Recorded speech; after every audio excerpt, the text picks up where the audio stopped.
पंजाब की सकाफत उजागर करने के लिए विहाड़ी में घुड़ रक्स का एहतमाम किया गया, जिसमें पंजाब भर से आए हुए खूबसूरत घोड़ों के दिल फरेब रक्स ने शायकीन के दिल जीत लिए।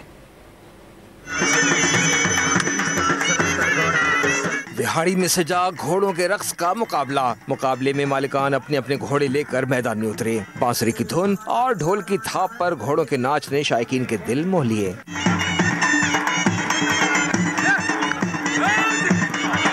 घोड़ों के दिलकश नाच पर शायकीन तालियां बजाकर दाद देते रहे।